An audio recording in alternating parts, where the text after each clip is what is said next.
Welcome to soda அப்படி. So இந்த video நம்ம பார்க்க போறது ஒரு சூப்பரான 3 படங்கள். இந்த 3ல 2 படம் வந்து கமர்ஷியல் படம், அதனால கண்டிப்பா செட் ஆயிடும், போர் அடிக்காமலே போகும், நல்லா இருக்குப்பா அப்படிங்கிற ஒரு ஃபீலை கொடுத்துரும். பட் ஒரு படம் அது நீங்க புரிஞ்சிக்கிற விதத்துல, இல்லப்பா நான் கமர்ஷியல் இல்லாம மத்த ஏரியா போறது இல்லைனாக்கா அந்த படம் செட் ஆகாது. இல்ல நான் சொல்ல வர விஷயத்தை வேற லேயர்ஸ் எல்லாம் சொல்றாங்களே, அதெல்லாம் நான் இன்னும் புரிஞ்சுப்பேன் அப்படின்னாக்க அந்த படம் உங்களுக்கு செட் ஆகும். சோ இந்த 3 படத்தை பத்தி நான் சொல்றேன். இன்னும் நம்ம சேனலை சப்ஸ்கிரைப் பண்ணா சப்ஸ்கிரைப் பண்ணிக்கோங்க. ஃபர்ஸ்ட் படம் வந்து தி மினிஸ்ட்ரி ஆஃப் அன்ஜென்டில்மேன்லி வார்ஃபேர். டைட்டில்ல சொல்லிவிட்டாங்க, இது வந்து ஒரு அன்அஃபிஷியல் மிஷன் அப்படிங்கிற மாதிரி தான் சொல்லிவிட்டாங்க. இந்த படத்தோட கதை என்னன்னு பார்த்தாக்க, இதுல ஹிட்லரோட அந்த நாசி படை வந்து எல்லா இடத்தையும் அட்டாக் பண்ணிட்டு வராங்க. அது இல்லாம பத்தாவதுக்கு அவங்க கிட்ட அந்த யூ போர்ட்ஸ் ஒன்னு இருக்கு, அதை வச்சு எல்லா பக்கமும் அட்டாக் பண்றாங்க. இப்ப கப்பல்ல பொருள் எடுத்துட்டு போனாலும் மக்களை கூட்டிட்டு போனாலும் எந்த பக்கம் வேணாலும் அட்டாக் பண்றாங்க. இந்த யூ போர்ட்ஸ் பெரிய பிரச்சனையா இருக்குது. இதை வச்சுதான் இப்போ மொத்த இடத்தையும் கண்ட்ரோல் பண்ண பாக்குறாங்க. முதல்ல நம்ம அதை காலி பண்ணணும். அதை எங்க இருந்து காலி பண்றது? அதுதான் எங்க இருந்தாலும் திரும்பி கிளம்பி வருது. அதனால இப்ப அதுக்கு ரெடி பண்றதுக்கு இவங்க டைம் எடுத்துப்பாங்க. சோ அதுக்கு சப்ளை பண்றது, அதை ரிப்பேர் பண்றதுக்குன்னு ஒரு இடம் இருக்குது. அந்த இடத்துக்கு நம்ம ஆளுங்களை அனுப்பி அட்டாக் பண்ணணும். அப்படி நம்ம ஆளுங்களை அபிஷியலா அனுப்புனா அங்கேயும் அதுவும் பிரச்சனை.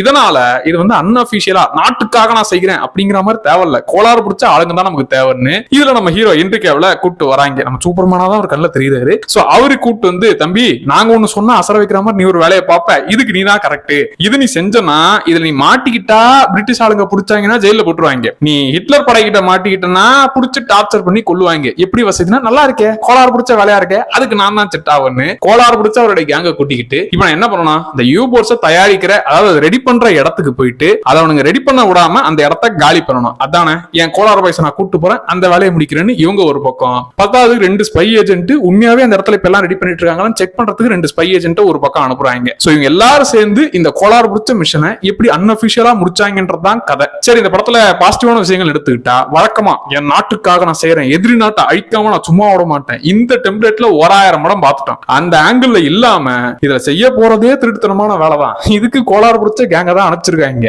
அதுவே கொஞ்சம் டிஃபரெண்டா இருந்துச்சு. அது இல்லாம இது உண்மை சம்பவம் செம்ம ஷாக்கிங்கா இருந்துச்சு. டேய் உண்மையாவே இந்த திருட்டுத்தன வேலையை பார்த்துட்டு அதை தைரியமா ஒரு படமாவே எடுத்து சொல்றீங்களான்ற மாதிரி இருந்துச்சு. அப்புறம் இதுல இந்த ஹென்ரி கேவல் கேரக்டரா இருக்கட்டும், அது இல்லாம நம்ம ரீச்சர் சீரிஸ்ல வருவாரு அவரா இருக்கட்டும், இந்த கேங்கே ஒரு மாதிரி கோளாறு பிடிச்ச கேங். ஏன் சொல்றேன்னா, அவனுங்க கொல்றத வீடியோ கேம்ல வர மாதிரி ஜாலியா பண்ணிட்டு இருப்பானுங்க. ஏன்னா அவனை கொண்டுட்டு பார்ப்பான்ற மாதிரி நம்ம கொசுபாட்டு அடிச்சு ஜாலியா விளையாடுவோமே, அந்த மாதிரி அவனுங்க கொண்டுகிட்டு இருப்பானுங்க. இவனுங்க எங்கேயுமே பதட்டமே ஆக மாட்டானுங்க. அவனுங்க கப்பல் அந்த குண்டு போட்டுக்கிட்டு இருப்பானுங்க. எவ்வளவு நேரம்டா இருக்கு, இன்னும் டைம் எவ்வளவு ஆச்சு, என்ன அவனுங்க சரியாவே எய்ம் பண்ண மாட்டானுங்க, டம்மியா இருக்கானுங்களே. இவனுங்க கப்பல் மேல குண்டு விழுந்துகிட்டு இருக்கு, அப்பயுமே அவங்க சிரிச்சு ஜாலியா பேசிட்டு இருப்பானுங்க. டேய் யாரா நீங்கன்ற மாதிரி ஒரு மாதிரி ஃபன் மோட்ல தான் இவனுங்க போவானுங்க.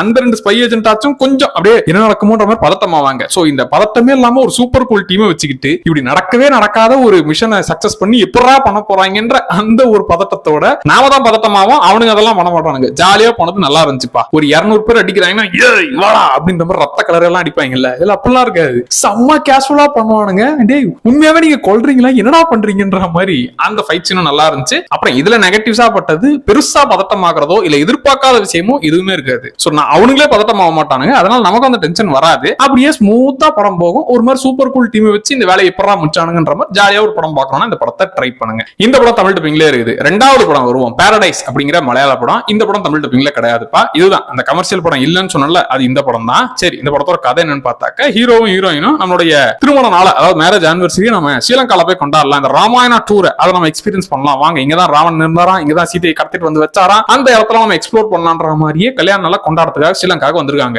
அந்த சமயம் பார்த்து ஸ்ரீலங்கால ஏகப்பட்ட பாதிப்புகள் நடந்திருக்குது. ஒரு பக்கம் போராட்டம் நடக்குது, மொத்தமா அந்த அரசே திவாலாகி மொத்தமா அந்த இடமே ஒரு போர்க்களமா தான் இருக்குது. இவங்க அந்த இடத்துல குளிர் காஞ்சிக்கிட்டு ஜாலியா இந்த டூரை என்ஜாய் பண்ணிட்டு இருக்காங்க. அப்படி ஒரு ரெசார்ட்ல தங்கி இருக்கும் போது நைட்டோட நைட்டா ஒரு 3 பேர் வந்து குர்ரா குர்ரான்னு சொல்லி கத்தியை காட்டி மிரட்டி லேப்டாப் மொபைல் ஆட்டையை போட்டு போயிடுறாங்க. சோ இவங்க காணாம போனா ஆட்டையை போட்ட பொருள்லாம் இவங்களுக்கு கிடைச்சதா இல்லையான்றதுதான் படம். டேய் ஒரு வில்லன் இல்ல, ஒரு பெரிய பரபரப்பான ஸ்டோரி இல்ல, இது என்னடா ஸ்டோரின்ற மாதிரி தான் ஃபீல் ஆகுது. இதுக்குள்ள இவங்க ராமாயணத்தை வேற ஒரு வெர்ஷன்ல காமிச்சிருப்பாங்க. அதுதான் இந்த படத்தோட ஸ்பெஷல். இதுல கதைன்றது ரொம்ப ரொம்ப சிம்பிளா இருக்கும், ஆனா நடக்கிற கதையை விட அதை சுத்தி நடக்கிற கதை தான் இந்த படத்தோட ஸ்பெஷல். அதுதான் பாசிட்டிவ்னு சொன்னேன். சோ இந்த நடக்கிற கதையோட நீங்க கனெக்ட் ஆகி பாத்தீங்கன்னா பெருசாலாம் ஒண்ணு இல்ல, அது இல்லாம ஸ்லோவா போகுது, அதனால எனக்கு செட் ஆகலப்பான்னு தோணும். பட் இது ராமாயணத்தோட வெர்ஷன். இப்ப ராமாயணத்தை நம்ம சீரியல்லையும் பார்த்துட்டோம், அனிமேஷன் வெர்ஷன்லயும் பார்த்துட்டோம், ஆதி புருஷ் அதை ஓரம் கட்டுருங்க. சோ ராமாயண கதைன்றது என்னன்னு தெரியும்ல, அந்த கதையோட இதுல நடக்கிற விஷயங்கள். இப்ப ராமர் சந்தேகப்பட்டு கேட்டாருன்ற மாதிரி ஒரு விஷயம் நமக்கு தெரியல, இந்த படத்துல ஒரு சீனா வரும். அதே விஷயத்தை ஒரு வேற இடத்துல சந்தேகப்பட்டு கேட்கிற இடமா இருக்கட்டும், அப்புறம் அந்த மானை வச்சு அது மூலியமா சீதாக்கு ஸ்கெட்ச் போட்டு தூக்கிட்டு போனார்ல ராவணன், சோ அந்த விஷயத்தை வச்சு இதுல விளையாண்டதா இருக்கட்டும், இன்னும் ஏகப்பட்ட விஷயத்தை கனெக்ட் பண்ணிப்பீங்க.